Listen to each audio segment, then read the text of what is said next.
बिस्मिल्लाहिर्रहमानिर्रहीम। अस्सलाम वालेकुम। आज हम डिस्कस करने जा रहे हैं हेपेटोबाइलरी सिस्टम।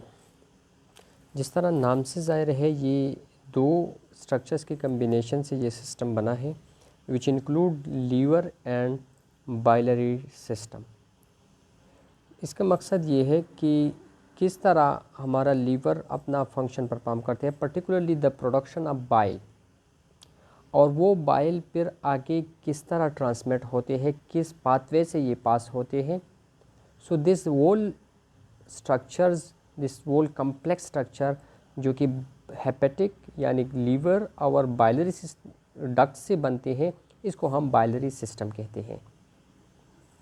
तो आज का जो हमारा आउटलाइन होगा इसी लेक्चर में जो हम कवर करेंगे, उसमें anatomy of the liver, briefly जो फंक्शनल इनाटमी है वो हम डिस्कस करेंगे। इसी तरह बाइलरी सिस्टम का जो फंक्शनल इनाटमी है वो डिस्कस करेंगे। फिर हेपेटिक सर्कुलेशन, ये बहुत ही इम्पॉर्टेंट है कि सर्कुलेशन किस तरह होते हैं लीवर के अंदर, ब्लड सर्कुलेशन, वो डिस्कस करेंगे।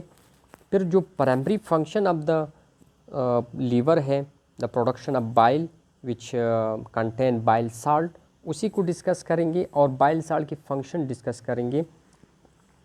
फिर ओवरऑल हम लीवर का जो फंक्शन है वो इसके बारे में भी बात करेंगे, और जो कॉमन डिजीज़ या डिसऑर्डर्स है related to the gall bladder and related to the liver, इसी को हम भी कवर करेंगे। तो ये हमारा आज का आउटलाइन है, इन्हीं टॉपिक को हम इसी लेक्चर में कवर करेंगे।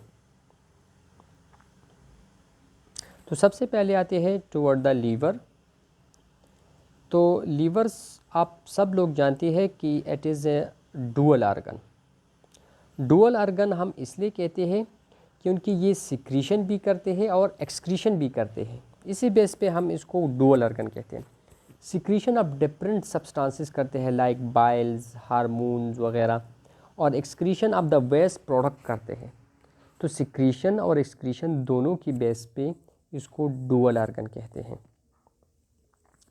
इसके अलावा हम इसको largest gland of the body भी कहते हैं, क्योंकि वेट के हिसाब से ये बॉडी का सबसे बड़ा ग्लैंड है। 1.5 किलोग्राम इसका वेट है। अगर हम आर्गन लें तो आर्गन में से ये भी लार्जेस्ट आर्गन है, लेकिन इंटरनल आर्गन में से, क्योंकि यूजुअली हम कहते हैं कि लार्जेस्ट आर्गन जो है वो स्किन है, लेकिन जब हम इंटरनल आर्गन्स की बात करते हैं, विजरस की बात करते हैं, तो विजरा में जो लार्जेस्ट विजरा है दैट इज़ द लीवर। इसकी जो एनाटॉमिकल पोजीशन है वो एब्डोमिनल कैविटी में ये मौजूद है, लेफ़्ट एंड राइट साइड पे, राइट एंड अपर साइड पे, ठीक है। तो जस्ट बिलो द डायफ्राम ये मौजूद है। तो इसी की वजह से जो डायफ्राम के ऊपर लंग्स होता है वो स्लाइटली अपर होता है। आप लोगों ने एनाटॉमी ऑफ द लंग पढ़े होगी, जिसमें आप लोगों ने ये बात डिस्कस की होगी कि राइट लंग जो है वो स्लाइटली अपवर्ड है as compare to the left. तो वो किस लिए? क्योंकि इसकी नीचे जो है लीवर मौजूद है, तो लीवर की वजह से the right lung is slightly upper than the left. अब अगर हम लीवर की तरफ देख लें तो लीवर हमारे पास लोब से बना होता है। इसमें कई लोब्स होते हैं, और हर एक लोब जो है, सपोज़ ये हमारे पास लीवर है, तो लीवर के अंदर लोब्स होते हैं, और हर लोब के अंदर फिर सपोज़ ये मैं एक लोब यहाँ पर लिया, तो इसी लोब के अंदर फिर कंपार्टमेंट्स होते हैं जिसको हम लेब्यूल्स कहते हैं। हर एक लोब के अंदर इस तरह होते हैं, और ये लेब्यूल बने होते हैं from the cells which is called liver cell और हेपेटोसाइट्स। ये एक लेब्यूल मैं लेता हूँ, फॉर एग्जांपल ये है हमारे पास एक लेब्यूल। तो एक लेब्यूल जो है वो सेल से बना होता है, और इस सेल्स को हम कहते हैं लीवर सेल और हेपेटोसाइट्स। अब लेब्यूल जो है इसको हम structure and functional unit of liver भी कहते हैं, क्योंकि जो फंक्शन परफॉर्म करते हैं वो हेपेटिक सेल्स परफॉर्म करते हैं, और hepatic cells are present in the lobule, therefore it is called the structure and functional unit. और इसमें जो सेल्स के अरेंजमेंट है वो हनीकॉम्ब लाइक होते हैं, जो मक्खियों का चित्ता होता है, उसी तरह इसमें ये सेल्स जो है वो अरेंज होती है। तो उसकी जो अपीयरेंस है that is just like the honey comb.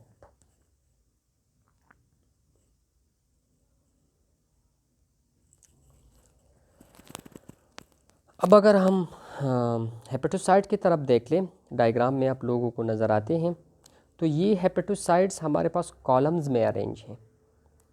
हर एक लेब्यूल के अंदर 2 कॉलम्स होते हैं हेपेटोसाइट्स के। ये देखें, एक कॉलम ये है और एक कॉलम ये है, और ये जो कॉलम्स है ये प्लेट्स फॉर्म में होते हैं। ये उसका एक प्लेट हो गया और ये दूसरा प्लेट। अब इस कॉलम की जो 2 कॉलम्स होते हैं in the form of flats, उसके दरमियान एक स्पेस होता है and that space is called canaliculus, या इसके प्लूरल हम कैनाकुलाइडिस कहते हैं। जो यहाँ पर एरोस के निशान आप लोगों को नज़र आते हैं दैट इज़ द कैनाकुलस। और जो सिक्रीशन ऑफ द बाइल होते हैं फ्रॉम द लीवर सेल वो इस कैनाकुलस में जमा होते हैं।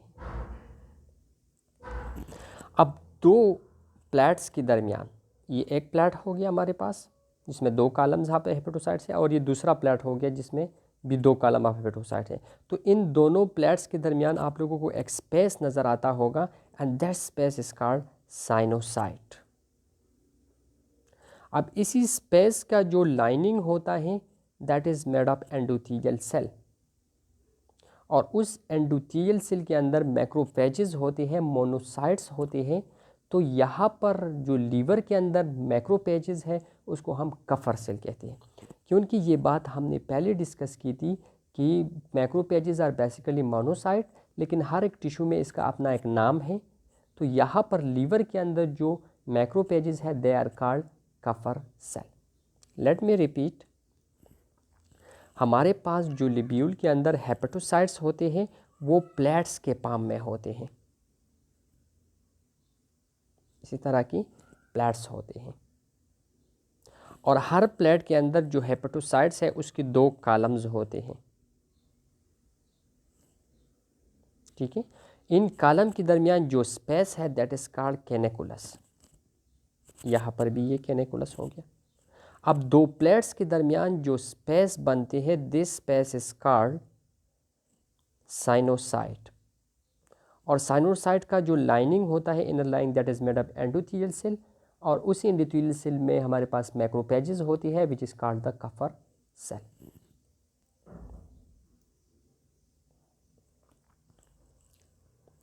अब अगर हम लेब्यूल को लें जो कि स्ट्रक्चरल एंड फंक्शनल यूनिट है, तो इस लेब्यूल की इर्द गिर्द एक ट्राइएड होते हैं जिसको हम कहते हैं पोर्टल ट्राइएड। ये देखिए, ये हमारे पास जो गोल नज़र आते हैं दिस इज़ लेब्यूल, और इसको सराउंड किया है बाय द पोर्टल ट्राइएड। अब इसको ट्राइएड क्यों कहते हैं? क्योंकि इनमें 3 स्ट्रक्चर्स हैं। एक है हमारे पास branch of hepatic artery, branch of portal vein and tributaries of the bile duct. ये जो पोर्टल बनते हैं, ट्राइएड बनते हैं, इनमें 3 स्ट्रक्चर है। हेपेटिक आर्टरी का एक ब्रांच इसमें होता है, पोर्टल वेन का एक ब्रांच इसमें होता है, और बाइल डक्ट की छोटे छोटे ट्राइब्यूटरी छोटे छोटे ब्रांचेस जो है उसमें होते हैं। तो ये 3 स्ट्रक्चर इसमें वाक़या होते हैं, इसको हम इसलिए हम इसको पोर्टल ट्राइएड कहते हैं। और पोर्टल ट्राइएड जो है वो लेब्यूल की इर्द गिर्द मैनी ट्राइएड्स मौजूद होते हैं। अब जब ट्राइएड में हमने 3 चीज़ें डिस्कस की, हेपेटिक आर्टरी, पोर्टल वेन और ट्राइब्यूटरी, तो इनमें से जो हेपेटिक आर्टरी और पोर्टल वेन है वो डायरेक्टली साइनोसाइड में ओपन होती हैं। हमने जब बात की कि हमारे पास 2 प्लेट्स के दरमियान, यहाँ पर एक प्लेट हो गया, यहाँ पर एक प्लेट हो गया, तो इन प्लेट के दरमियान साइनोसाइड होते हैं, और इस साइनोसाइड में ब्लड होते हैं। ब्लड कहाँ से आते हैं? From the hepatic artery and portal vein. अब यहाँ से ब्लड कहाँ जाएंगे? From the sinusoid. तो साइनोसाइड से ब्लड जाते हैं इनटू द सेंट्रल वेन, और सेंट्रल वेन से फिर वो जाते हैं इनटू द हेपेटिक वेन। ठीक है, और हेपेटिक वेन फिर इसको आगे इन्फीरियर वेना केवा में ड्रेन होते हैं। तो यहाँ पर बात बनती है कि हेपेटिक आर्टरी का क्या फंक्शन है और पोर्टल वेन का। तो hepatic artery oxygenated blood liver की तरफ आती है for its functioning. Portal vein जो है वो उसमें डीऑक्सीजनेटेड ब्लड होती है और वो फ्रॉम द इंटेस्टाइन आते हैं। दोनों साइनोसाइड में आकर अपना फंक्शन परफॉर्म करते हैं और वापस दोनों चूंकि आर्टीरियल ब्लड जो है वो अपना फंक्शन परफॉर्म करके डीऑक्सीजनेटेड बन जाते हैं और पोर्टल वेन तो ऑलरेडी डीऑक्सीजनेटेड है। तो ये दोनों की ब्लड मिक्स होके जाती है into the central vein, central vein से फिर हेपेटिक वेन और हेपेटिक वेन फिर इंफीरियर वेन आके और वो प्रोसेस जो बाकी सर्कुलेशन का है वो स्टार्ट हो जाते हैं। अब दूसरा जो लीवर का फंक्शन है वो बाइल की सिक्रीशन है। तो bile is basically secreted by the hepatocyte. जो हेपेटिक सेल्स होते हैं, हेपेटोसाइट्स, लीवर के सेल, वो इसको सिक्रेट करते हैं इनटू द कैनेकुलस। पहले हम डिस्कस कर चुके हैं। तो जो कैनेकुलस होते हैं वहाँ से छोटे छोटे ट्राइब्यूटरीज एराइज होते हैं जो कि पोर्टल ट्राइएड में एक पार्ट है। वो ट्राइब्यूटरी इसी बाइल को लेकर आगे जाते हैं। तो हर एक जो लेब्यूल होते हैं उससे ये ट्राइब्यूटरीज निकलकर एक कॉमन डक्ट बनाते हैं और उसको हम कहते हैं small bile duct. For example ये हमारे पास एक लेब्यूल है तो इससे भी ट्राइब्यूटरीज निकलते हैं, ये दूसरा लेब्यूल है तो इससे भी ट्राइब्यूटरीज निकलते हैं और सो ऑन। तो आगे जाकर ये ट्राइब्यूटरीज एक बड़ा सा कंपेयर टू द ट्राइब्यूटरीज एक लार्ज डक्ट बनाते हैं जिसको हम कहते हैं स्मॉल बाइल डक्ट। इसी तरह स्मॉल बाइल डक्ट्स जो है वो आपस में कंबाइन होकर हेपेटिक डक्ट बनाते हैं। अब right side of the liver पर जो हेपेटिक डक्ट बनते हैं उसको राइट हेपेटिक डक्ट कहते हैं और जो लेफ्ट साइड पे बनते हैं उसको हम लेफ्ट हेपेटिक डक्ट कहते हैं। और ये दोनों डक्ट जो है right and left hepatic duct ये फिर लीवर से जो है बाहर जाते हैं। तो यहाँ तक जितनी भी डक्ट सिस्टम हमने बोली इसको हम कहते हैं इंट्रा हेपेटिक डक्ट सिस्टम। अब जो राइट एंड लेफ्ट है वो लीवर से बाहर निकलते हैं तो फिर वो उसको हम आगे कहेंगे एक्स्ट्रा हेपेटिक डक्ट सिस्टम या बाइलरी सिस्टम। एक्स्ट्रा हेपेटिक या बाइलरी सिस्टम जो है वो डक्ट सिस्टम होगा जो कि लीवर से आउट होगा।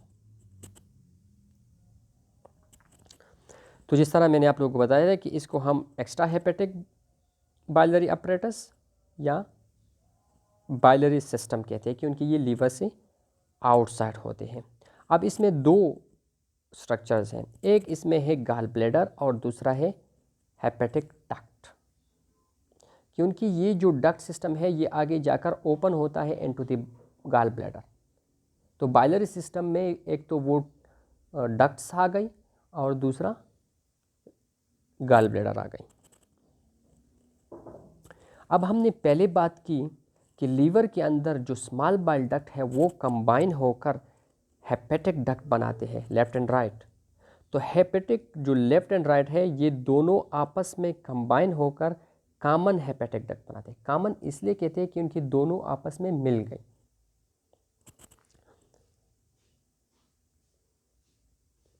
और कॉमन हेपेटिक डक्ट आगे जाकर गाल ब्लैडर से एक और डक्ट निकलते हैं जिसको हम सिस्टिक डक्ट कहते हैं। तो common hepatic duct plus cystic duct of the gall bladder ये दोनों जब कंबाइन हो जाते हैं तो ये कॉमन बाइल डक्ट बनाते हैं। यहाँ पर ये टर्मिनोलॉजीज आप लोग जहन में रखें कि लीवर से जो दो डक्ट निकली थी हेपेटिक बाइल डक्ट वो आपस में कंबाइन होकर कॉमन बाइल हेपेटिक डक्ट बनाते हैं और कॉमन हेपेटिक डक्ट जाकर cystic duct of the gall bladder के साथ मिलकर कॉमन बाइल डक्ट बनाते हैं। यहाँ तक बात क्लियर है। अब जो कॉमन बाइल डक्ट है वो आगे जाकर पेनक्रियास की हमने एक डक्ट पढ़ी थी जिसको हम पेंक्रियाटिक डक्ट कहते हैं। उस पेंक्रियाटिक डक्ट के साथ ये कॉमन बाइल डक्ट कंबाइन होके एम्पुला ऑपरेटर बनाते हैं और एम्पुला ऑपरेटर फिर आगे डुडेनम में ओपन होते हैं। ठीक है। अब जो गाल ब्लैडर है उसके लोअर पार्ट पे एक स्पेंस्टर होता है, एक वेल्व होता है जो कि स्मूथ मसल से बना होता है, और उस वेल्व या उस स्पेंस्टर को हम कहते हैं स्पेंस्टर ऑफ ओडे। अब इसका फंक्शन क्या है? It act as a valve. Valve क्या होता है कि जब हमारे पास जो बाइल आते हैं लीवर से, अगर उसकी ज़रूरत इंटेस्टाइन में है तो वो डायरेक्टली इंटेस्टाइन में जाते हैं, लेकिन अगर इसकी ज़रूरत इंटेस्टाइन में नहीं है तो ये गाल ब्लैडर के अंदर जाकर स्टोर होते हैं।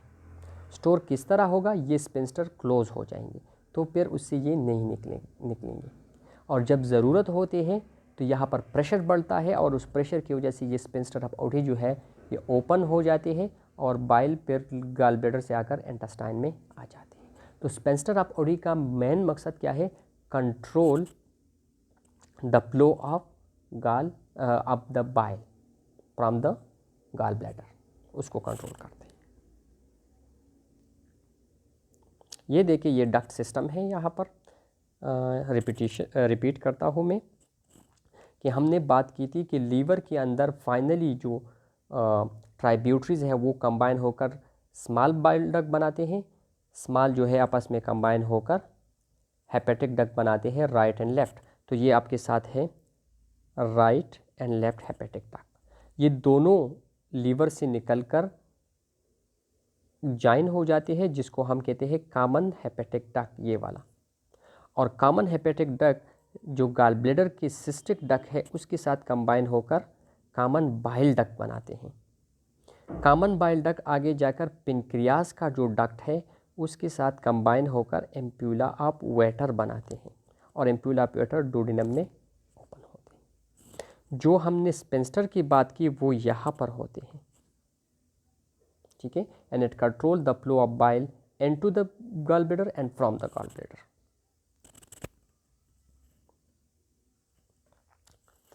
अब हेपेटिक सर्कुलेशन की तरफ आते हैं।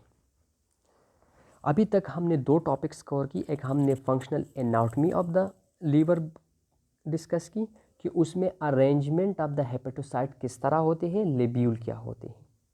फिर हमने डक्ट सिस्टम की बात की कि वो सिस्टम जो कि लीवर के अंदर होगा इसको हम एंट्रा हेपेटिक कहेंगे, और जो लीवर से बाहर होगा उसको हम एक्स्ट्रा हेपेटिक या हम इसको बाइलरी सिस्टम कहते हैं। अब आते हैं टुवर्ड द हेपेटिक सर्कुलेशन कि लीवर के अंदर ब्लड सर्कुलेशन किस तरह होते हैं। तो लीवर बॉडी का वाहिद आर्गन है जहाँ पर ब्लड सप्लाई बहुत ज़्यादा है, 1.5 लीटर पर मिनट, ठीक है। अब यहाँ तक जो ब्लड आते हैं वो दो सोर्सेस से आते हैं। एक हेपेटिक आर्टरी है जो कि ऑक्सीजनेटेड ब्लड लेकर आएंगे, ठीक है, और दूसरा है हमारे पास पोर्टल वेन जो कि गैस्ट्रोइंटेस्टाइनल ट्रैक्ट से आएंगे, और उसमें डीऑक्सीजनेटेड ब्लड होगा, including all the material, the absorbable material जो कि लीवर से स्मॉल इंटेस्टाइन से एब्जॉर्ब हो चुके हैं, वो सारे मटेरियल उसमें शामिल होंगे। तो जो हेपेटिक आर्टरी ऑक्सीजनेटेड ब्लड लेकर आते हैं वो एओर्टा, एब्डोमिनल एओर्टा से राइज होते हैं and that carry blood toward the liver. अब ये जो हेपेटिक आर्टरी है ये दो आर्टरीज से बने होते हैं। एक है हमारे पास जो हेपेटिक आर्टरी और पोर्टल वेन है, सॉरी, ये दोनों आपस में कंबाइन हो कि इसके जो ब्लड है वो कंबाइन हो कि कहाँ पर जाते हैं, इनटू द साइनोसाइड, जो आपकी पहले हमने डिस्कस की कि ये दोनों की ब्लड ड्रेन होते हैं इनटू द साइनोसाइड, और अपना फंक्शन परफॉर्म करने के बाद ये हेपेटिक वेन में चले जाते हैं, और हेपेटिक वेन फिर इसको आगे इन्फीरियर वेना के and finally to the heart पहुँचा देते हैं। दूसरा जो पोर्टल वेन या एंटीरो हेपेटिक सर्कुलेशन है ये थोड़ा सा डिफरेंट है। हार्ट जो लीवर है इसको हम डुअल सर्कुलेशन भी कहते हैं क्योंकि इसमें एट अ टाइम दो किस्म के ब्लड आते हैं। जो यूजुअली जो आर्गन्स होते हैं उसमें आर्टेरियल ब्लड आते हैं और वेनस ब्लड जाते हैं, लेकिन लीवर के अंदर आर्टेरियल ब्लड भी आते हैं और वेनस ब्लड भी आते हैं। तो जो वेनस ब्लड आते हैं that is through the portal vein, और ये कहाँ से आते हैं, फ्रॉम द गैस्ट्रोइंटेस्टाइनल ट्रैक्ट। तो जो कि ये गैस्ट्रो इंटेस्टाइनल ट्रैक से आते हैं, तो वहाँ पर जितनी भी मटेरियल एब्जॉर्ब हो चुके हैं वो सारे इसमें इंक्लूडेड होंगे। उसमें कुछ एसेंशियल मटेरियल्स भी होंगी और कुछ टॉक्सिक मटेरियल भी होंगे जो कि एब्जॉर्बेबल हो। अब ये जो वेन है ये दो वेन से बने हैं। एक को हम कहते हैं सुपीरियर मेसेंट्रिक आर्टरी वेन और दूसरा है स्प्लिनिक वेन। यहाँ पर डायग्राम में आप लोग देख सकते हैं कि ये दोनों वेन्स जो है, एक ये वाला और एक वाला, दोनों इंटेस्टाइन से एराइज हो चुके हैं और लीवर की तरफ ब्लड को लेकर जाते हैं। तो इसमें वो तमाम न्यूट्रिएंट्स, वो तमाम टॉक्सिक मटेरियल मौजूद होंगी जो कि इंटेस्टाइन में एब्जॉर्ब हो चुकी हैं। अब ये ब्लड लीवर में क्यों आते हैं, डीऑक्सीजनेटेड है, क्यों लीवर में आते हैं? इसीलिए कि उनकी जो एब्जॉर्बेबल मटेरियल में टॉक्सिक मटेरियल है उसको डिटॉक्सिफाई किया जाए। और डिटॉक्सिफिकेशन कहाँ पर होते हैं? इन द लीवर होते हैं। जब लीवर के अंदर ये ब्लड डिटॉक्सिफाई हो जाती है, ठीक है, तो ये फिर एंटर होती है into the hepatic when, right and left, और वो फिर आगे जाकर उसी ब्लड को लेकर जाती है into the inferior vena cava, और वहाँ से फिर राइट एट्रियम, और वो जो बाकी सर्कुलेशन है वो उसी तरह मेंटेन रह जाते हैं। ये उसका फ्लो डायग्राम है। यहाँ पर आप लोग देख सकते हैं कि जो ऑक्सीजनेटेड ब्लड है वो हेपेटिक आर्टरी के थ्रू आते हैं लीवर में, और जो जीआईटी से ब्लड आते हैं that is through the portal vein, वो डीऑक्सीजनेटेड। दोनों ब्लड जाकर कहाँ पर मैक्स होते हैं? Inside the sinusoid. साइनोसाइड में जब वो अपना फंक्शन परफॉर्म कर लेते हैं, हेपेटिक आर्टरी में ऑक्सीजनेटेड ब्लड है तो ऑक्सीजन लीवर के अंदर चले जाएगी और वहाँ पर जो कार्बन डाइऑक्साइड है वो इसमें वापस आ जाएंगी, और जो पोर्टल वेन की ब्लड है उसकी डिटॉक्सिफिकेशन हो जाएंगी। तो आफ्टर दैट ये दोनों साइनोसाइड में आकर आ जाती है और साइनोसाइड फिर ओपन होते हैं into the central vein, central vein फिर आकर हेपेटिक वेन बनाते हैं, और ये हेपेटिक वेन फिर इंफीरियर वेना केवा में मिक्स होकर राइट एट्रियम की तरफ चले जाते हैं, और फिर आगे जो सर्कुलेशन मैकेनिज्म है वो स्टार्ट हो जाते हैं। अब आते हैं टुवर्ड द बाइल। जो उनकी लीवर का जो मेन मकसद है इन द प्रोसेस ऑफ डाइजेशन वो दो है, एक है the production of the bile, दूसरा है डिटॉक्सिफिकेशन। तो बाइल को डिस्कस कर लेते हैं। हमारे बॉडी में डेली बेसिस पे 0.8 टू 1.2 लीटर बाइल सीक्रेट होते हैं, और इसका जो पीएच है दैट इज़ अल्कलाइन 8 टू 8.6, और कलर उसका गोल्डन या येल्विश ग्रीन होता है। अगर हम इसको कंपोजिशन को देख लें तो इसमें वाटर की मिकदार जो है वो पेनक्रियाटिक जूस और गैस्ट्रिक जूस और सलाइवा की जो जूस है उससे कम है, दैट इज़ 97.6%, और सॉलिड की मटेरियल थोड़ा ज़्यादा है। अब सॉलिड अगेन वही ऑर्गेनिक एंड इनऑर्गेनिक होगी। इनऑर्गेनिक हमारे पास है इलेक्ट्रोलाइट्स, और ऑर्गेनिक जो है उसमें bile salt, bile pigment, cholesterol, fatty acid, lecithin and mucin. ये बहुत इम्पॉर्टेंट फंक्शन परफॉर्म करते हैं जो ऑर्गेनिक सब्सटेंस है, पर्टिकुलरली द बाइल साल्ट्स। जो main function of the bile होते हैं वो परफॉर्म करते हैं बाइल साल्ट्स। तो आगे हम ये बातें जो ये सब्सटेंसेस जो है ये अंडर डिस्कशन आएंगे। अब ये बाइल के सिक्रीशन किस तरह होते हैं, तो हमने बात की पहले कि ये bile secreted by the hepatocyte and to the canaliculi, ठीक है। तो जब ये केनेकोलाई में सिक्रेट होते हैं तो वहाँ से फिर वो डक्ट सिस्टम के थ्रू पास आउट होते हैं। अब डक्ट सिस्टम पहला ये इंट्राहेपेटिक डक्ट सिस्टम में पास आउट होगा और इंट्रा से फिर ये एक्स्ट्रा हेपेटिक सिस्टम में पास आउट होगा। अब यहाँ पर इसके दो रास्ते हैं, या तो ये गाल ब्लैडर के अंदर जाएंगे, सपोज़ ये लीवर से सिक्रेट होता है तो लीवर से आगे जाकर ये या तो गाल ब्लैडर में जाएंगे जहाँ पर ये स्टोर होंगे, या स्मॉल इंटेस्टाइन में जाएंगे जहाँ पर वो अपना फंक्शन परफॉर्म करेंगे। फंक्शन क्या है वो आगे हम डिस्कस कर लेते हैं। अब कब गाल ब्लैडर में जाएंगे और कब स्मॉल इंटेस्टाइन में? अगर आपके पास जो स्पेंस्टर ऑफ ओडी है at the lower side of the gall bladder अगर वो ओपन है तो ये गाल ब्लैडर के अंदर जाकर स्टोर हो जाती है। अगर वो क्लोज है तो ये डायरेक्ट स्मॉल इंटेस्टाइन में चले जाते हैं। लेकिन मोस्टली जो ओडी है वो क्लोज होते हैं, तो ये स्मॉल इंटेस्टाइन में जाते हैं। इसके अलावा बाज़ औक़ात स्पेंसर ऑफ ओडी ओपन होता है, और जो बाइल है वो गाल ब्लैडर के अंदर जाकर स्टोर हो जाती है, फिर स्पेंसर ऑफ ओडी क्लोज हो जाती है, तो इसी दौरान ये गाल ब्लैडर के अंदर स्टोर होगा। अब जब ये स्टोर होते हैं इन द गाल ब्लैडर, तो बाइल के अंदर कुछ चेंजेस आ जाते हैं, like the addition of bicarbonate and water. ठीक है, तो जब ये पास आउट होते हैं फ्रॉम द डक्ट सिस्टम, तो वहाँ पर इसमें एडिशन आ जाती है with the bicarbonate and water, तो इससे क्वांटिटी ऑफ द बाइल जो है वो इंक्रीज़ हो जाती है। लेकिन जब ये गाल ब्लैडर के अंदर स्टोर हो जाती है तो इसमें भी कुछ चेंजेस आ जाते हैं। वो चेंजेस क्या है? वो the absorption of the bicarbonated water है, तो इसकी वजह से क्वांटिटी ऑफ द बाइल जो है वो कम होगा। दो बातें मैंने की कि अगर बाइल डक्ट सिस्टम से पास आउट होकर इंटेस्टाइन में जाती है तो इसकी क्वांटिटी इंक्रीज़ होगा। अगर ये गाल ब्लैडर में स्टोर होते हैं तो इसकी क्वांटिटी डिक्रीज़ होगी। ठीक है, so in the case of storage मैंने बात की कि इसकी क्वांटिटी और क्वालिटी दोनों जो है उसमें चेंजेस आ जाती हैं। क्वांटिटी में किस तरह चेंज आ जाती है कि उनकी जो वाटर है और मोस्टली इलेक्ट्रोलाइट है वो इससे एब्जॉर्ब हो जाते हैं। अब हमने पहले स्लाइड में ये बात की, यहाँ पर देख लें कि इसमें 97.6% वाटर होते हैं, लेकिन जब ये गाल ब्लैडर में स्टोर हो जाते हैं तो इससे वाटर एब्जॉर्ब होकर 89% पे आ जाते हैं।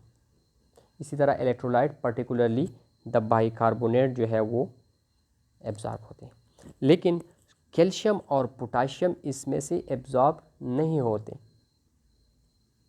ठीक है, तो जो कंसंट्रेटेड बाइल रह जाती है उसमें कैल्शियम और पोटाशियम होंगे, और जब वो सोल्यूशन फॉर्म में होकर साल्ट्स बनाते हैं या एसिड्स बनाते हैं तो उसको हम फिर बाइल साल्ट्स कहते हैं। तो bile salts is basically the calcium and potassium salt. ठीक है, तो जब इससे वाटर एब्जॉर्ब होंगे तो हमारे पास जो कंसंट्रेटेड अमाउंट में बाइल रह जाते हैं that is called bile salt, और उसमें जो कंसंट्रेटेड अमाउंट में सब्सटेंसेस होंगे दैट विल बी 11%। पहले जो हमारे पास इसमें सब्सटेंसेस थे दैट इज़ 2.4%, लेकिन अभी वाटर और बाइकार्बोनेट की एब्जॉर्प्शन के बाद ये अमाउंट चली गई इनटू द 11%, क्योंकि वाटर का लेवल कम होगा। इसके अलावा जो तीसरा चेंज आ जाती है इन the bile that is decrease and the pH. पहले इसका पीएच ज़्यादा था, अब 8 to 8.6 था, अब जो पीएच है वो बाय 1 डिक्रीज़ होगा, यानी वो 7 to 7.6 रह जाती। ठीक है, इसके अलावा एडिशन ऑफ द म्यूसिन होगा, and the mucin is help in the lubrication of chyme, जो ऑलरेडी हमारे पास इंटेस्टाइन में पड़े हुए हैं, and maintenance of the pressure that is 7 centimetre of water, कि उनकी 7 सेंटीमीटर ऑफ वाटर पे जो स्पेंसर ऑफ ओडी है वो क्लोज होते हैं, लेकिन जब ज़रूरत होती है तो ज़रूरत की वक्त जो गाल ब्लैडर है उसमें कंट्रैक्शन हो जाती है, and that contraction increase the tension in the wall of the gall bladder. तो उसी टेंशन की वजह से यहाँ पर प्रेशर बढ़ जाती है। अगर ये प्रेशर 20 तक पहुँच गई तो स्पेंसर ऑफ ओडी ओपन हो जाएंगी और बाइल जो है वो फिर इससे बाहर निकल कर इंटेस्टाइन में आ जाएंगी। अब बाइल साल्ट क्या है, तो मैंने आप लोगों को बता दिया कि जब गाल ब्लैडर के अंदर वाटर और इलेक्ट्रोलाइट्स एब्जॉर्ब होते हैं तो हमारे पास कंसंट्रेटेड अमाउंट में बाइल रह जाते हैं, जिसमें पोटाशियम और सोडियम का मकदार ज़्यादा होगा। अब ये पोटाशियम और सोडियम जो है ये जो दूसरी सब्सटेंसेस के साथ लाइक ग्लाइसिन एंड टायोरीन के साथ, इन दो सब्सटेंस के साथ कंजुगेट हो जाती है तो ये साल्ट्स बनाते हैं, और उस साल्ट्स को हम कहते हैं बाइल साल्ट। अब बाइल साल्ट जो है वो दो तरह की एसिड से बनते हैं, एक है हमारे पास प्राइमरी और दूसरे है सेकेंडरी। तो प्राइमरी जो है वो लीवर के अंदर बनते हैं, जो कि डायरेक्टली इंटेस्टाइन के अंदर जाते हैं without going inside the gall bladder, तो उसको हम प्राइमरी कहते हैं, जो बेसिकली बाइल बनते हैं। लेकिन जो सेकेंडरी बाइल होते हैं वो form by the action of bacteria in the intestine. जब प्राइमरी बाइल आकर इंटेस्टाइन में आ जाती है तो उस पर बैक्टीरिया एक्ट करके उसे सेकेंडरी बाइल बनाते हैं। किस तरह बनाते हैं? फॉर एग्जांपल, हमारे पास दो किस्म की साल्ट्स एसिड्स होते हैं, that is the cholic acid and chenodeoxycholic acid. ये दोनों प्राइमरी है। जब ये इंटेस्टाइन में जाते हैं, ये दोनों लीवर में प्रोड्यूस होकर इंटेस्टाइन में जाते हैं, तो इंटेस्टाइन में जब बैक्टीरिया इस पर एक्ट करते हैं तो इससे बनाती है deoxycholic acid from the cholic, और chenodeoxycholic acid convert into the lithocholic acid. और ये दोनों जो है हमारे पास क्या है? Secondary bile. तो सेकेंडरी बाइल इंटेस्टाइन से वापस जाकर लीवर में जाते हैं। 90 to 95% जो सेकेंडरी बाइल होते हैं वो वापस लीवर में जाते हैं फ्रॉम द इंटेस्टाइन, और जो 5 to 10% रह जाते हैं that move from the small intestine toward the large intestine, और वहाँ से फिर एक्सक्रीट आउट होते हैं in the process of defecation. अब बाइल की फंक्शन क्या है, बाइल साल्ट के फंक्शन क्या है? तो हमारे पास 7 डिफरेंट फंक्शन परफॉर्म करते हैं, like emulsification of the fats, this is the important function. ये दोनों जो है ये इसके इम्पॉर्टेंट फंक्शन है। इसके अलावा choleretic, cholagogue, laxative, prevention of gall stone formation and maintenance of the pH and lubrication. आगे हमें इसको डिस्कस कर लेते हैं। एमल्सिफिकेशन किसे कहते हैं? तो जब हमारे पास फैट्स की जो ग्लोब्यूल लाइक स्ट्रक्चर्स होते हैं, यानी फैट्स के जो टुकड़े होते हैं, जब उसको ब्रेक किया जाता है and to the small milky like droplets, that is called emulsification. जो मिल्की लाइक प्रोडक्ट्स बनते हैं, ड्रॉपलेट्स बनते हैं, दैट इज़ कॉल्ड एमल्जन। तो वो प्रोसेस जिसमें फैट्स कन्वर्ट हो जाती है into the emulsion, this process is called emulsification. और ये कहाँ पर होते हैं? ये स्मॉल इंटेस्टाइन में होते हैं by the action of lipolytic enzyme. और lipolytic enzyme of the intestine जो है वो ये फंक्शन परफॉर्म नहीं कर सकते,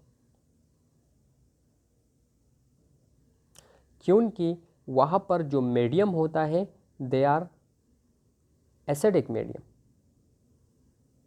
और उसमें जो लाइपोलिटिक एंजाइम ऑफ द इंटेस्टाइन होंगे वो लिपिड्स को डाइजेस्ट नहीं कर पाते, क्योंकि लिपिड तो हाइड्रोफोबिक होते हैं। तो इसीलिए जो बाइल साल्ट है दैट डाइजेस्ट दैट फैट्स,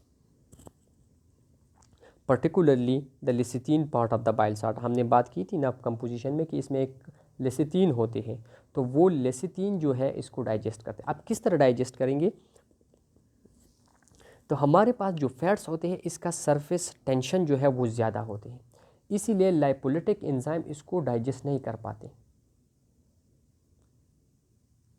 तो जो lecithin of the bile salt है वो यहाँ पर आकर एक्ट एज अ डिटर्जेंट, जिस तरह साबुन होता है ना, वो भी सरफेस टेंशन अब जो मेल होते हैं उसको डिक्रीज़ करते हैं। तो ये भी लेसिथिन आकर जो surface tension of the fats globule होते हैं उसको डिक्रीज़ करते हैं, तो that is help in the process of emulsification. तो फैट्स के ग्लोब्यूल जो है वो मिल्की लाइक सब्सटेंसेस में कन्वर्ट हो जाते हैं and that is then absorb. इसके अलावा चूँकि ये डिटर्जेंट का एक्शन करते हैं तो it also act as a bactericidal, अगर बैक्टीरिया मौजूद है तो उसको भी किल करते हैं। दूसरा फंक्शन इसका है एब्जॉर्प्शन ऑफ द फैट्स। अब आपके साथ जो है फैट्स बन गए, लेकिन ये फैट्स एब्जॉर्ब किस तरह होंगे? छोटे छोटे जो उसकी मानोमर्स है मिल्की लाइक एमल्जन है वो तो बन गई, लेकिन वो एब्जॉर्ब किस तरह होंगी? तो बाइल साल्ट के साथ ये कंबाइन होगी एक कम्प्लेक्स स्ट्रक्चर बनाते हैं जिसको हम कहते हैं मिसील, और ये मिसील जो है ये एब्जॉर्बेबल है। यूजुअली जो आम फैट्स होते हैं दैट आर नॉट एब्जॉर्बेबल, लेकिन जब इससे मिसील बन जाते हैं तो वो फिर एब्जॉर्ब होते हैं and to the portal circulation. इसके अलावा जो तीसरा फंक्शन है वो कोलेरेटिक एक्शन है। कोलेरेटिक एक्शन किसे कहते हैं? वो प्रोसेस जिसमें लीवर से बाइल की सिक्रीशन स्टार्ट हो जाते हैं, स्टिमुलेट हो जाते हैं। This action is called choleretic action. जब एक दफ़ा बाइल साल्ट जो है वो इंटेस्टाइन में आ जाते हैं तो वो इनडायरेक्टली स्टिमुलेट करते हैं लीवर को कि आप जो है और फर्दर बाइल को प्रोड्यूस करें और इसको फिर सिक्रेट करें। So this action is called choleretic action. Cholagogue action क्या है? कोलागॉग बेसिकली एक एजेंट होता है जो कि गॉल ब्लैडर की कंट्रैक्शन काज करते हैं, क्योंकि जो बाइल है वो तो गॉल ब्लैडर में स्टोर भी होते हैं। अब इससे किस तरह निकलेंगे? तो इसके लिए एक स्टिमुलस चाहिए, और वो स्टिमुलस जो है यहाँ पर एक एजेंट प्रोवाइड करते हैं which is called cholagogue. That agent is called cholagogue. तो जब ये कोलागॉग जो है गॉल ब्लैडर को कॉन्ट्रैक्ट करेंगे तो वहाँ पर स्पेंसर ऑफ ओडी ओपन होगी, उसमें जो बाइल है वो बाहर निकलेंगे। अब यहाँ पर जो कोलागॉग एजेंट है वो क्या है? तो वो हमारे पास बाइल साल्ट है। बाइल साल्ट जो है ये स्टिमुलेट करते हैं, सिक्रीट करते हैं कोलिसिस्टोकाइनिन को, और कोलिसिस्टोकाइनिन जाकर गॉल ब्लैडर को कॉन्ट्रैक्ट करते हैं। तो ये indirectly secretion of the gall bladder करते हैं from the of the bile करते हैं फॉर द गॉल ब्लैडर। ये डायरेक्टली गॉल ब्लैडर के ऊपर एक्शन नहीं करते, लेकिन ये कोलिसिस्टोकाइनिन को पहले रिलीज करते हैं और वो जाकर कॉन्ट्रैक्शन करते हैं। फिफ्थ जो इसका फंक्शन है that is the laxative action. Laxative किसे कहते हैं? हर वो सब्सटेंस, हर वो एजेंट जो कि defecation the process of faeces excretion जो है वो उसको स्टिमुलेट करते हैं, उसको इनिशिएट करते हैं, तो उसको हम लेग्जेटिव कहते हैं। तो बाइल साल्ट भी एक्ट एज अ लेग्जेटिव। ये भी डिफिकेशन को इनिशिएट करते हैं by stimulating the peristaltic movement of the intestine. जब इंटेस्टाइन में पेरिस्टाल्सिस होगी तो जो अनडाइजेस्टेड फूड है वो आगे पुश होगा और डिफिकेशन की अर्थ जो है वो फील होगी। जो सेक्स फंक्शन है उसका prevention of the gall stone formation. चूँकि बाइल में हमने बात की थी कि उसमें कोलेस्ट्रॉल भी होती है, इलेक्ट्रोलाइट लाइक कैल्शियम भी होती है, लेसिटिन वगैरह ये सब चीज़ें होती हैं। तो ये कहीं भी किसी भी वक्त ये प्रेसिपिटेट हो कि क्रिस्टल बना सकते हैं and that convert into the stone which we called gall stone. तो बाइल साल्ट का फंक्शन यहाँ पर ये है कि ये इन तमाम चीज़ों को प्रेसिपिटेट होने से बचाते हैं। कैसे? कि ये उसको डाइल्यूटेड फॉर्म में रखते हैं, सोल्यूशन के फॉर्म में रहते हैं, ताकि ये प्रेसिपिटेट ना हो और गॉल स्टोन की फॉर्मेशन ना हो, विच वी कॉल्ड कोलिलिथियासिस। इसके अलावा हमने बात की कि इसका pH 8 to 8.6 होते हैं, तो ये अल्कलाइन होते हैं और ये मेंटेन रखते हैं pH को, एसिडिटी को कम करते हैं। दूसरा इसमें म्यूसिन है विच प्रोवाइड ल्यूब्रिकेशन। अब इस बाइल के अंदर हमने एक और बात की थी कि इसमें बाइल पिगमेंट होते हैं जो कि कलर सब्सटेंस होते हैं, जो येल्विश ग्रीनिश कलर होते हैं या golden colour of the bile होते हैं, that is due to the bile pigment. और ये बेसिकली टॉक्सिक मटेरियल होते हैं, एक्सक्रीटरी प्रोडक्ट होते हैं। तो ये एक्सक्रीटरी प्रोडक्ट या बाइल पिगमेंट दो किस्म के होते हैं। मेनली ये बिलिरुबिन होते हैं जो कि लार्ज अमाउंट में मौजूद होते हैं, और इसके अलावा बिलिरुबिन भी होते हैं जो कि स्मॉल अमाउंट में होते हैं। बिलिरुबिन कहाँ से आते हैं? यहाँ पर जो हमारे पास सिनाइल आरबीसी होते हैं जिसके 120 डेज पूरे हो चुके हैं, लाइफ स्पेन उसके पूरे हो चुके हैं, तो वो जाकर लीवर में स्प्लीन में जाते हैं, और स्प्लीन का जो रेटिकुलर एंडोथेलियल सिस्टम है, ठीक है, ये उसका रेटिकुलर एंडोथेलियल सिस्टम, उसमें जाकर फंस जाते हैं और वहाँ पर कफर से लाकर उसको ब्रेक करते हैं। तो इसके अंदर जो आरबीसी के अंदर हेमोग्लोबिन है that convert into the bilirubin, और ये बिलिरुबिन आकर फिर बाइल के अंदर स्टोर हो जाते हैं। हमारे ब्लड में बिलिरुबिन का नॉर्मल लेवल जो है दैट इज़ 0.1 to 1.5 मिलीग्राम पर डेसीलीटर। अगर हम 1 डेसीलीटर ब्लड लें तो उसमें अमाउंट ऑफ बिलिरुबिन जो है वो 0.5 to 1.5 मिलीग्राम होगा।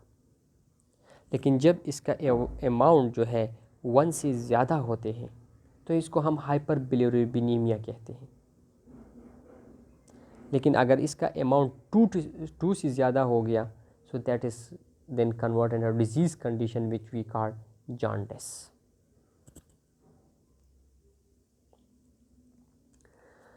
तो यहाँ तक हमने बहुत से टॉपिक को कवर कर लिए हैं। लीवर की एनाटॉमी हमने भी डिस्कस की, बाइल हमने डिस्कस की, बाइलरी सिस्टम हमने डिस्कस की, बाइल साल्ट के फंक्शन हमने डिस्कस। अब लीवर की जनरल फंक्शन डिस्कस करते हैं कि ओवरऑल इसका क्या फंक्शन है। तो 10 डिफरेंट फंक्शन परफॉर्म करते हैं क्योंकि ये मल्टी फंक्शन आर्गन है, लार्जेस्ट इंटरनल आर्गन है, लार्जेस्ट ग्लैंड है, तो इसका फंक्शन भी जो है वो कम्प्लेक्स है। तो इसका function metabolism, storage, synthesis, secretion, excretion, heat production, hematopoiesis, hemolysis, ठीक है, इनएक्टिवेशन, डिटॉक्सिफिकेशन, ये सारे लीवर की जो है फंक्शन है और हर एक फंक्शन अपनी जगह पर बहुत ज़्यादा इम्पोर्टेंस रखते हैं। तो पहले आते हैं टुवर्ड द मेटाबॉलिक फंक्शन। तो मेनली जो लार्ज मैक्रोमॉलिक्यूल्स होते हैं उसकी मेटाबॉलिज्म लीवर ही में होती है, like carbohydrates, fats, protein, vitamins, drugs and many hormone. क्योंकि जो इंटेस्टाइन से सब्सटेंसेस एब्जॉर्ब होते हैं, ठीक है, वो उसी फॉर्म में फंक्शन परफॉर्म नहीं कर सकते। उससे जो एनर्जी के रिलीज़ होते हैं या जो स्टोरेज होते हैं वो विद इन द लीवर होते हैं। तो जो मेनली मेटाबॉलिज्म होते हैं दैट आकर in the liver of the macromolecule. कुछ सब्सटेंसेस जो है ये स्टोर भी करते हैं, लाइक ग्लाइकोजन, जो ग्लूकोज होते हैं उसको स्टोर करते हैं in the form of glycogen by the process of glycogenesis. Amino acid को भी स्टोर करते हैं, iron, folic acid, vitamin A, B12 and D, इसको ये स्टोर भी करते हैं। और कुछ सब्सटेंसेस को प्रोड्यूस भी करते हैं। उसमें क्या है, ग्लूकोनियोजेनेसिस। ग्लूकोनियोजेनेसिस क्या है, the production of glucose from non glucose substances. अगर ग्लाइकोजन है तो वो तो कन्वर्ट हो जाएंगे ग्लूकोज में, उसमें तो कोई कम्प्लेक्स बात नहीं है। लेकिन अगर ग्लाइकोजन नहीं है, फैट्स है, प्रोटीन है, तो उससे जब ग्लूकोज बनते हैं this process is called gluconeogenesis, the production of glucose from non glucose substances. इसके अलावा जितने भी प्लाज्मा प्रोटीन हैं उसकी भी प्रोडक्शन करते हैं, एक्सेप्ट इम्यूनोग्लोबुलिन। जो एंटीबॉडीज़ हैं वो लीवर में प्रोड्यूस नहीं होते। बाकी जितने भी प्रोटीन्स ब्लड में मौजूद है वो लीवर में produce, like clotting factor, complement system वगैरह, जितने भी प्रोटीन है वो यहाँ से बनते हैं। इसके अलावा स्टीरॉयड और हेपरीन की भी प्रोडक्शन करवा देते हैं। सिक्रीशन ऑफ द बाइल हमने डिस्कस की कि लीवर इज़ द साइट, वहाँ जहाँ पर बाइल के प्रोडक्शन और सिक्रीशन होते हैं। और बाइल का फंक्शन क्या है, digestion and absorption of fats from the intestine. इसके अलावा एक्सक्रीशन भी करवाते हैं। अगर बॉडी में कोलेस्ट्रॉल या जो डाइजेस्टेड फूड है उसमें कोलेस्ट्रॉल, बाइल पिगमेंट या टॉक्सिक मटेरियल, बैक्टीरिया, वायरस मौजूद है तो उसको भी एक्सक्रीट आउट करते हैं लीवर। इसके अलावा हमने बात की कि this is the major site for the metabolism. तो मेटाबॉलिक प्रोसेस जब होते हैं तो उसमें हीट प्रोडक्शन होते हैं, तो लीवर अल्टरनेटिवली हीट को भी प्रोड्यूस करते हैं। हेमेटोपोटिक फंक्शन, हेमेटोपाइसिस कहते हैं प्रोडक्शन ऑफ ब्लड सेल्स को।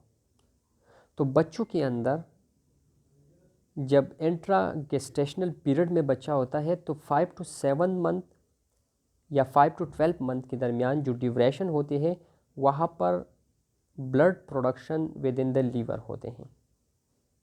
एडल्ट में तो ये बोन मैरो में होते हैं, लेकिन बच्चों के जो फीटस होते हैं इंट्रागेस्टेशनल पीरियड में, तो उसके अंदर लीवर में भी ये होते हैं।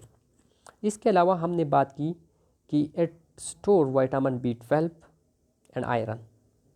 तो vitamin B12 is necessary for the production of red blood cell RBC, जिसको हम एरेथ्रोपाइसिस कहते हैं। और आयरन जो है वो नेसेसरी है for the production of haemoglobin, ठीक है, क्योंकि उसका सेंट्रल एटम ये है, तो हीमोग्लोबिन। तो alternatively it help in the production of blood. इसके अलावा it produce thrombopoietin, and thrombopoietin is necessary for the functioning of the platelets. जो एड फंक्शन है उसका हेमोलाइसिस है। हेमोलाइसिस कहते हैं destruction of the blood cell. तो लीवर के अंदर जो मैक्रोफेजेस होते हैं वो ओल्ड RBC को डिग्रेड करते हैं, डिस्ट्रॉय करते हैं, जिसको हम कहते हैं हेमोलाइसिस। इसके अलावा हार्मोन और ड्रग की इनएक्टिवेशन। जब हार्मोन्स और ड्रग्स अपना फंक्शन बॉडी में परफॉर्म कर देते हैं तो वो फिर डीएक्टिवेट हो जाते हैं, और ये डीएक्टिवेशन कहाँ पर होते हैं? विद इन द लीवर होते हैं। अब डीएक्टिवेशन इसकी किस तरह होंगी हार्मोन और ड्रग्स की? इसको कन्वर्ट किया जाता है into the water soluble substances, और फिर वो water soluble substance excrete out होते हैं in the bile, through the faeces और इन द यूरिन।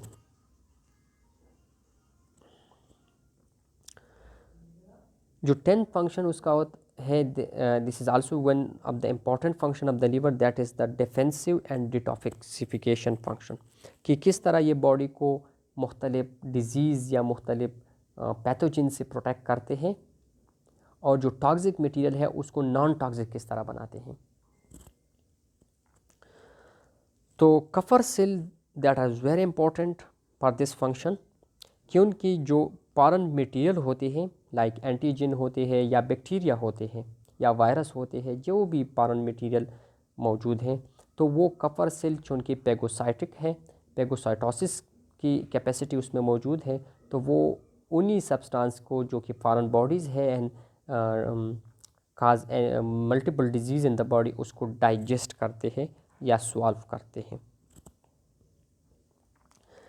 इसके अलावा ये कुछ सब्सटेंसेस को प्रोड्यूस करते हैं like interleukin and tumour necrosis factor. ये सब्सटेंसेस जो है ये लीवर प्रोड्यूस करते हैं, लेकिन इन सब्सटेंसेस का फंक्शन क्या है? ये सब्सटेंसेस हमारे इम्यून सिस्टम को एक्टिवेट करते हैं कि अगर कोई फॉरेन बॉडी आ गई है तो उसको वो किल करे। जो थर्ड फंक्शन यहाँ पर है, that is the removal of the toxic property of harmful agent. जो टॉक्सिसिटी है ऑफ द एजेंट उसको कन्वर्ट करते हैं इनटू नॉन टॉक्सिसिटी। तो वो प्रोसेस जिसमें टॉक्सिक मटेरियल को डीएक्टिवेट करके नॉन टॉक्सिक बनाती है, दिस प्रोसेस कॉल्ड डिटॉक्सिफिकेशन। और ये डिटॉक्सिफिकेशन दो तरीक़ों से होते हैं, या तो जो पूरा टॉक्सिक मटेरियल है उसको ये डिस्ट्रॉय करते हैं, कंप्लीटली उसको डिस्ट्रॉय कर देते हैं, या उसकी जो टॉक्सिसिटी है उसको ख़त्म कर देते हैं। जिस तरह वैक्सीन होते हैं ना, तो वैक्सीन तो बेसिकली वही वायरस या बैक्टीरिया होता है जिसकी जो वायरुलेंसी है उसको हम ख़त्म करते हैं। तो यहाँ पर भी या तो उस फॉरेन बॉडी को जो टॉक्सिक मटेरियल है उसको हम कंप्लीटली ख़त्म करते हैं, या उसकी जो टॉक्सिसिटी है उसको ख़त्म करते हैं bye means of conjugation. Conjugation किस तरह होगा कि उस सब्सटेंस के साथ किसी और सब्सटेंस को हम ऐड करते हैं, और वो दूसरा क्या हो, ग्लूकुरोनिक एसिड या सल्फेट। तो due to the conjugation with the toxic material along with the glucuronic acid or sulfate, it become water soluble, और वाटर soluble फिर excrete out होगा।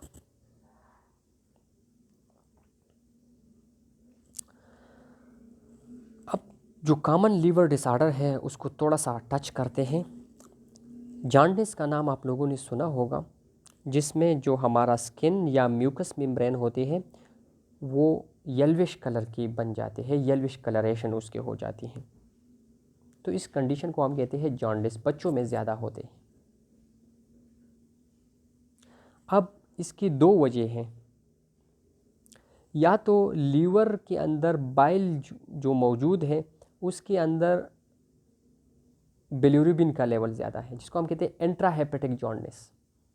उसमें बिलिरुबिन का लेवल ज़्यादा है और वो बिलिरुबिन एक्सक्रीट नहीं होते, तो इसी वजह से है।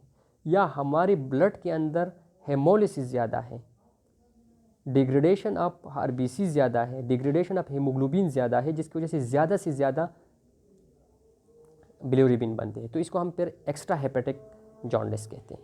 तो ये दो वजहों की वजह से जॉन्डिस हो सकते हैं, और दोनों कंडीशन में जो प्लाज्मा बिलिरुबिन लेवल है that will be greater than 2 milligram पर डेसीलीटर। हेपेटाइटिस का नाम भी आप लोगों ने सुना होगा, बहुत ज़्यादा है, एक वर्ल्ड वाइड उसका जो प्रेवलेंस है वो बहुत ज़्यादा है। तो हेपेटाइटिस में बेसिकली जो हेपेटोसाइट्स होते हैं, लीवर सेल होते हैं, वो इन्फ्लेम हो जाते हैं, उसके इन्फ्लेमेशन हो जाते हैं। पर्टिकुलरली बहुत सारे काजेज़ हैं, लेकिन जो मोस्ट कॉमन काज है उसका वो वायरल इन्फेक्शन है। Hepatitis A virus, B, C, D, E, ये सारे उसमें मौजूद होते हैं। तो इससे क्या होगा कि लीवर का फंक्शन जो है वो अफेक्ट होगा। ये एक्यूट भी हो सकती है और क्रॉनिक भी, सडन भी हो सकती है और स्लो एंड ग्रेजुअल भी हो सकते हैं। And the third condition that is very severe condition and that is known as liver cirrhosis. इसमें जो लीवर का पेरेन्काइमल सेल होते हैं, पेरेन्काइमल सेल हम उसी सेल को कहते हैं जो कि बेसिक फंक्शन परफॉर्म करते हैं, तो वो इन्फ्लेम एंड डैमेज हो जाते हैं। तो इसको हम लीवर फेल्योर भी कह सकते हैं कि इसमें लीवर जो है वो कम्प्लीटली अपना फंक्शन छोड़ देते हैं।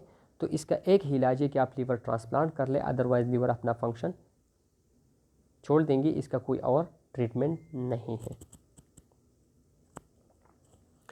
एक और कॉमन डिजीज़ है जिसको हम कोलीलिथियासिस या गाल स्टोन फार्मेशन कहते हैं, जो कि गाल ब्लैडर के अंदर जो स्टोन जो है वो प्रोड्यूस होती है, that is called cholelithiasis or gall stone formation in the bladder, gall bladder. और हमने बात की कि ये किस वजह से प्रोड्यूस होते हैं, due to the precipitation of the different crystal forming substances like cholesterol, bile, calcium, ठीक है, क्योंकि यूजुअली ये सोल्यूशन फॉर्म में होते हैं बाइल साल्ट की वजह से। अगर इसकी जो सोल्यूशन फॉर्म जो है वो कंसनट्रेटेड फॉर्म में कन्वर्ट हो जाते हैं, तो at then precipitate into the crystals or stones. अब अगर गाल स्टोन आपके पास गाल ब्लैडर के अंदर बन गया तो इसको हम कहते हैं कोलीलिथियासिस। लेकिन अगर ये उससे बाहर बाइलरी सिस्टम जो डक्ट्स है उसके अंदर ये बन गया तो फिर हम इसको कहते हैं कोलिडोकोलीलिथियासिस, ठीक है। तो ये दो कंडीशन अक्सर मौजूद होती है, फीमेल में ज़्यादा होते हैं, पर्टिकुलरली जो फर्टाइल फीमेल होते हैं। तो ये हमारे पास कुछ कॉमन डिजीज़ थी जो कि आप लोगों के साथ डिस्कस किया। तो ये आज का जो ये लेक्चर है दैट इज़ लॉन्ग लेक्चर, ये 2 लेक्चर में जो है काउंट होगा, आज का और कल के लिए। तो इसकी बेस पे आप लोगों का अटेंडेंस असाइनमेंट भी है जो कि पूरी वीक है, जिस तरह हम पहले लेते थे। असाइनमेंट ये है कि जो बाइलरी सिस्टम हमने डिस्कस किया तो आप उसका एक डायग्राम बना दें कि किस तरह जो है ट्राइब्यूटरीज मिलकर स्मॉल बाइल डक्ट बनाते हैं, फिर वो कॉमन हेपेटिक डक्ट बनाते हैं, फिर राइट एंड लेफ्ट, ठीक है। और जो पूरा duct up to the duodenum, जो पूरा सिस्टम हमने बाइलरी सिस्टम पढ़ा, उसका आप एक लेबल डायग्राम बना दें पेज के ऊपर और उसको लेबल करें उसके हर पार्ट को कि ये प्लाना डक्ट है, ठीक है। और फिर उसी तरीके से गूगल क्लासरूम में उसका पिक्चर या स्कैन करके अपलोड कर लें। लेकिन साथ ही जो कमेंट बॉक्स होता है जिसको प्राइवेट कमेंट वहाँ पर लेबल किया होता है, तो उसमें अपना नाम और टेक्नोलॉजी ज़रूर मेंशन करें, ठीक है। और उसको डेडलाइन से पहले सबमिट कर लें। इसी लेक्चर में अगर किसी को कोई मसला हो, कोई क्वेश्चन हो, तो आप लोग काइंडली मेरे साथ विदाउट एनी हेजिटेशन आप कांटेक्ट कर सकते हैं और अपना क्वेश्चन जो है उसको सॉल्व कर सकते हैं। Thank you very much.